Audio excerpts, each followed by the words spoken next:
A guy from your old school. He just posted a photo. New car in the driveway. A house you'll rent your whole life to afford. A woman on his arm you'd never get near. Same town as you. Same rough start. Less brains than you, and you know it. Now look around your own place. Same four walls. Same car that barely turns over. Same bank account scraped down to almost nothing. He didn't outwork you. He took a shortcut you were trained your whole life to fear.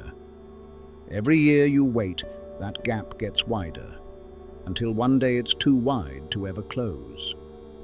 See what he actually did, and you can't unsee it. And you can run the same move yourself this week with the cash you already have. Let me tell you exactly how money actually moves, and why almost no one you know has ever seen it happen up close.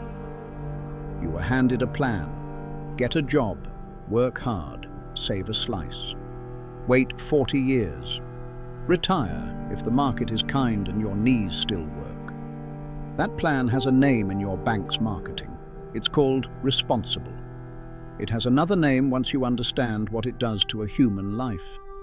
It's a salary cage with a countdown clock, and the clock is set to release you right about the time you stop being able to enjoy anything. Run the arithmetic they never run for you. $200 a month, tucked away for 40 years. At the returns a normal saver actually gets. You limp across the finish line with a number that felt enormous the day you started saving, and feels like pocket change the day you can finally spend it. 40 years of your one and only life, traded for a sum that a single good move could produce in a fraction of the time. A slow bleed with a graduation certificate at the end. Here is the part that will sting. The rat race is not broken. It's working perfectly. It was built to keep you exactly this manageable, busy enough to feel productive, tired enough to never look up, paid just enough to never leave. Retirement is the story they tell, so you keep feeding the machine until you're empty. Name one thing you spent money on this month that a wealthy person would have laughed at. One thing. Just hold it in your head. There's a voice that explains away every fast fortune, and it lives in your own phone. The uncle at the barbecue, the co-worker by the coffee machine, the old friend who watches somebody rise and says, flat and certain, he got lucky. His parents had money. It's a scam, mark my words. That voice feels like wisdom. It's the most expensive thing you own, because every time you accept luck as the answer, you file the move away and never study it. I've watched men do this for years. I've watched a man stare directly at somebody who outmaneuvered him and call it a fluke, so he'd never have to admit there was a move he could have run too. The luck story is a painkiller. It numbs the sting of watching someone win, and it costs you the one thing that matters, the willingness to go copy what they did. So let's kill the luck story with a number. Ramsey's team ran a study of over 10,000 millionaires, real ones, and nearly 8 in 10 of them inherited nothing. No trust fund, no head start. They built it inside one lifetime, most of them starting broke. It was a shortcut, run while everyone around them stood in the long line calling them cheaters. Luck had nothing to do with it. Neither did rich parents. The difference between the man in the line and the man who skipped it comes down to one thing. The man in the line trades his hours for money. The man who skipped it owns something that trades its hours for him while he sleeps. Same town, same start. One decision, pointed in a different direction. They call it luck, so they never copy the move. And that move still works for you. That's the whole game. Now here are the 7 ways to skip the line. Every one of them built for a man with almost nothing, because that's exactly who you are right now. And that's exactly who these worked for. Shortcut 1. Sell the result, keep the upside. Stop renting your hours. Sell the result and keep a piece of the result forever. Sarah Blakely had $5,000 in savings and no fashion connections. With that, she built a product nobody in the industry took seriously, a slimming undergarment she called Spanx. She sold it herself, out of a suitcase, refusing to hand a slice of it to investors. She kept the whole thing. That product sold for years, and every time it sold, Blakely got paid, not for an hour of work, for a thing she made once. She became one of the wealthiest self-made women alive, without ever once being paid by the hour. The lesson is cold and simple. She got paid for the outcome, and she owned the outcome. Here's how you run that on nothing. Say you make $30 an hour building logos, or fixing phones, or editing video. That's the wage cage. The moment you stop, the money stops. Now, change the deal. Walk into a local shop and say, "I'll rebrand your whole store for $2,000 flat, plus 5% of any sales lift for a year." You did the work once. The shop's sales climb $4,000 a month. Your 5% is $200 a month, 12 months, from a job you already finished. You just detached your income from your clock. Do that 3 times and you eat whether you show up or not. But selling the outcome only matters if you do the right thing with the money it throws off. And almost everyone does the wrong thing on purpose. Shortcut 2. Feed every dollar to an asset. Every early dollar you make goes to an asset that earns, never to a thing that just sits there looking expensive. A boy fled to a strange city and stood on a factory floor at 15 years old, sweeping, watching. He clawed his way up and started making plastic flowers. Cheap ones. But he did something almost no poor man does with his first real profit. He poured every dollar into buildings and land that the panicking crowd was dumping for scraps. Those plastic flowers bought concrete, and the concrete bought an empire. That boy was Li Ka-shing, and he became one of the richest men in Asia. And it started with him refusing to spend a single early dollar on looking rich. Your version costs $100. You clear $1,500 from a side job. The wage brain buys a $1,200 phone to feel like a winner.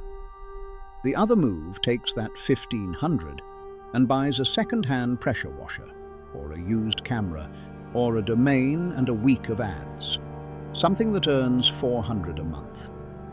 That washer pays for itself in 4 months and prints money for years after. The phone is worth half of nothing by then. Every dollar you own is a soldier. Send it out to bring back more. The poor spend their money and keep the receipts. The rich spend their money and keep the machine. Say the word washer or camera or route in your head right now. Whatever the first earning thing you could buy actually is, name it. That's a shopping list, not a daydream. Shortcut 3. Own the speed. Beat every competitor in your town by being the fastest, not the best. Amancio Ortega started as a delivery boy carrying shirts around a poor Spanish town. He built a clothing company called Zara on one weapon his giant rivals could not copy. Speed. While the big fashion houses took 6 months to move a design from a sketch to a store shelf, Ortega's stores did it in about 2 weeks. He didn't outguess them on fashion. He simply got there first, every time, and pulled what didn't sell before it rotted. That single trick, being brutally, unreasonably fast, turned a delivery boy into one of the richest men in the world. Run it with nothing. Everyone in your town quotes a fence, an edit, a repair in a week or 2. They're slow because slow is normal, and normal feels safe. You answer in an hour and deliver in 2 days at the same price. Now you can charge more for the exact same work, because you're the only one who moved. A $1,000 job becomes $1,300, and you still win it, because the customer already gave up on the slow guys. Speed is a shortcut hiding in plain sight, and it costs you nothing but the decision to move now. And speed is exactly what took a man from pumping gas to a fortune. So let me show you the man who proves this whole thing is real. Picture a gas station forecourt. A man in his 20s, an immigrant, broken English, no degree, working 3 jobs: janitor before dawn, gas station in the afternoon, dishes at night. 19-hour days at minimum wage. Nobody in the system gave him a second look. But standing at that pump, he noticed one thing that changed his life. The customers pulling up in the nicest cars were all in one business: the garment trade. So he stopped guessing. He and his wife saved $11,000, 3 years of pennies, and opened a 900-square-foot clothing store. Not the business he loved, the business where the money already flowed. That first tiny store did $700,000 in its first year, and he owned all of it. That man was Du Wan Chang, and the little store became Forever 21. From a gas pump to a global chain, because he watched where the money was and walked toward it instead of toward his feelings. Sit with what he actually did. He ignored his passion and followed the margin. He looked at where wealthy people already were and put himself directly in that current. Pick the game before you play it. Most men pick the game they're comfortable in and wonder for 40 years why it never paid. Choose the room where the money's already moving, then bring the other 6 shortcuts inside it. Shortcut 4. Give it away to seize the channel. This move feels wrong to a poor man because it means giving something away. Sacrifice a little margin up front to own the pipe that everything flows through afterward.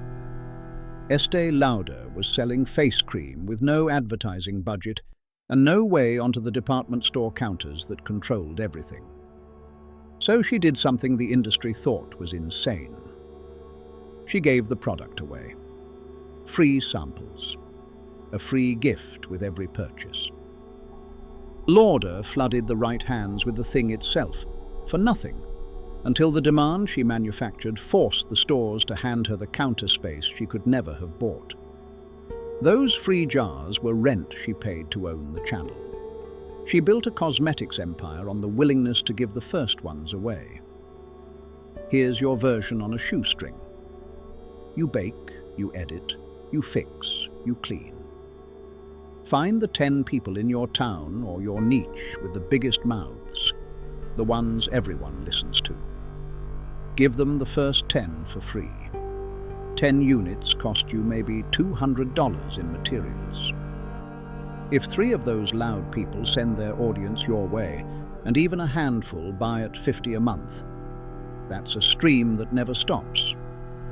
And the $200 bought a distribution channel, not a discount. A discount is money you burn once. A channel is money that keeps arriving. But giving away product is small time next to what happens when you learn to give a powerful man exactly what he needs, and never let him forget it. Shortcut 5. Finance ambition. Hold the IOU. The oldest and most ruthless shortcut of them all. Finance somebody else's ambition and hold the debt like a knife. 500 years ago, the richest commoner who ever lived understood something Machiavelli would write down in the same era, that a man who depends on the promises of others is already ruined, while the man who holds the debt holds the promise. His name was Jakob Fugger. When 2 kings and an emperor's grandson fought over the crown of half of Europe, The young Habsburg could not afford the bribes it took to buy the votes. So Fugger paid them. He put up 2/3 of more than 800,000 gold florins to purchase an emperor. And when that emperor, now the most powerful man on earth, was later pressured to break Fugger's monopolies, Fugger sent him a letter. In it he reminded his king, plainly, that His Majesty could not have won the crown without Fugger's money. The attack on his business was quietly dropped.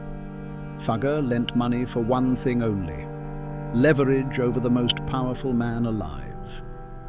Now shrink that down to your street. You have $500. Your friend has a cleaning business that's taking off but can't cover the deposit on a second van. The wage brain lends him the $500 to be paid back $550. Dead money. The Fugger move hands him the $500 for 15% of the business. Forever. That business clears $3,000 a month. Your cut is $450 a month from money you put in one time. You bought a piece of the machine and a seat you can't be removed from. Back the rising man in your orbit with your labor if you have no cash. And take ownership, never a fee. Discipline built that fortune. The next shortcut needs no power and no product of your own, just a gap between two people who can't see each other. Shortcut 6. Become the middleman nobody notices. Stand between two people who need each other. Take a cut of everything that passes and own none of it. A woman who grew up with patched clothes and meat only on holidays noticed something everyone else walked past. The cargo ships that hauled Chinese goods into America sailed home to China empty. Meanwhile, American businesses were paying to haul away their waste paper, and Chinese factories were starving for it to make cardboard boxes.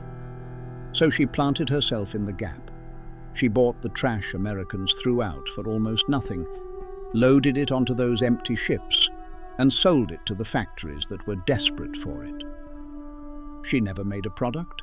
She never invented a thing. She just stood between two sides who couldn't see each other and took her cut of every ton. That woman was Jiang Yin, and she became the richest self-made woman on earth, ahead of Oprah, ahead of Rowling. And almost no one has ever heard her name. The richest person in the room is often the one nobody remembers was there. You can run this today with $0 because a middleman owns nothing. A plumber will pay $75 for one real customer. So you spend $5 on ads that catch people searching for an emergency plumber in your town. And you sell each call to the plumber. You never pick up a wrench. 10 calls a week is $750 for standing between two people who needed each other. Same move everywhere.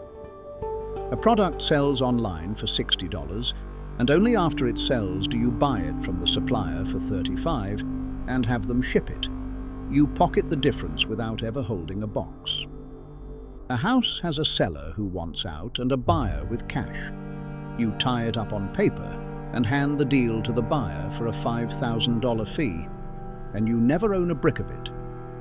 Find two sides who can't find each other and put yourself in the middle.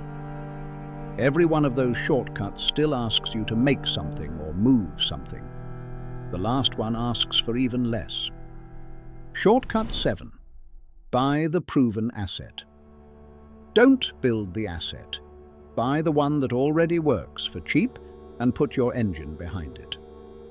Howard Schultz, a kid from a rough Brooklyn housing project, went to work for a small company that roasted coffee beans, a little outfit called Starbucks. He saw what it could become, but the founders wouldn't chase his vision. So he left, built his own small thing, and then ran the decisive move. He came back and bought Starbucks' name and stores outright for a few million he raised from believers. Instead of building a coffee brand from zero, Schultz bought a proven one and poured his fire into it. That name became a chain on nearly every corner in the world. You can run the small version of that this week. Everyone else spends a year building an audience from nothing, a client list from nothing, a route from nothing. You skip the year. There are marketplaces where people sell websites and YouTube channels that already earn. A blog already pulling in ad money. A channel already monetized. A little online store already making sales. A site or channel earning a few hundred a month sells for roughly a couple of years of what it makes. Paid once, and you inherit the income and the audience instead of spending a year building either.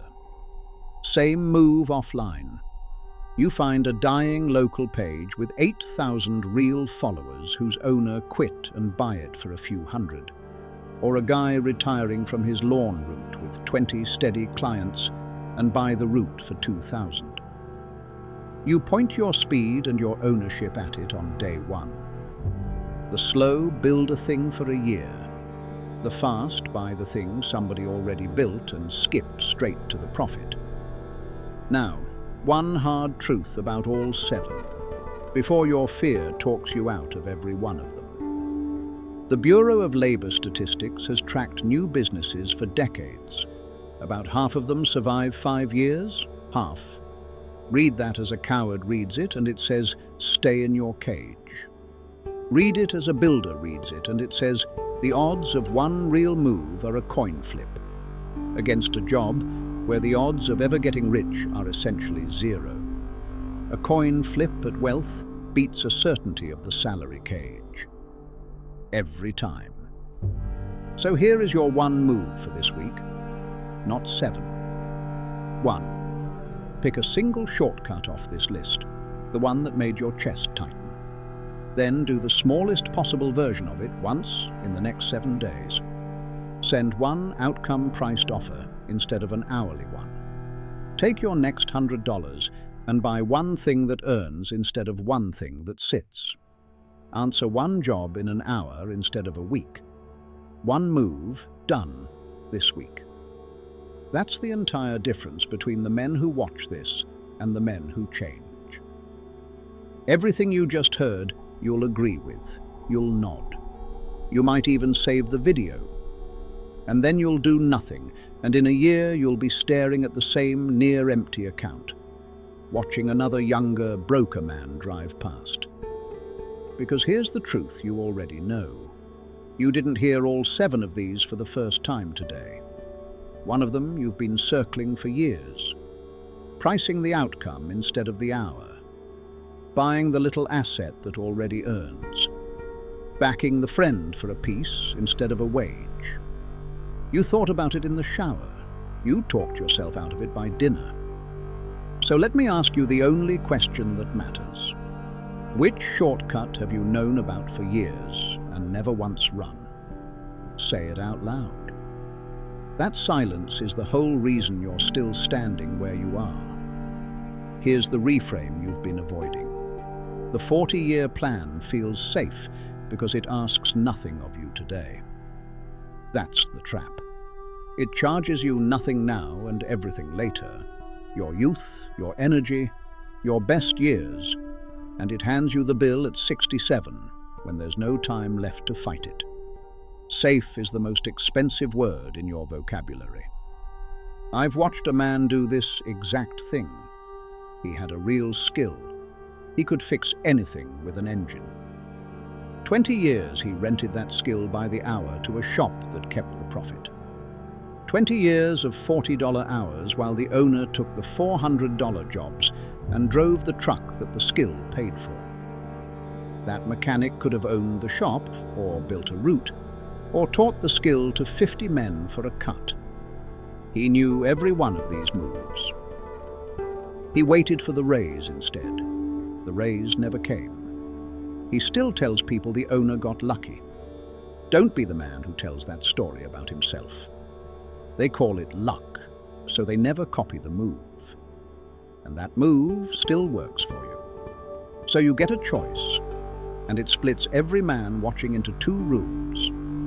In one room is the man who keeps waiting to deserve it, who stands in the long line, calls the fast men lucky, and collects his slow bleed for 40 years. In the other room is the man who picks one shortcut this week and runs it before he feels ready, because ready is a feeling the line standers invented to keep the line long.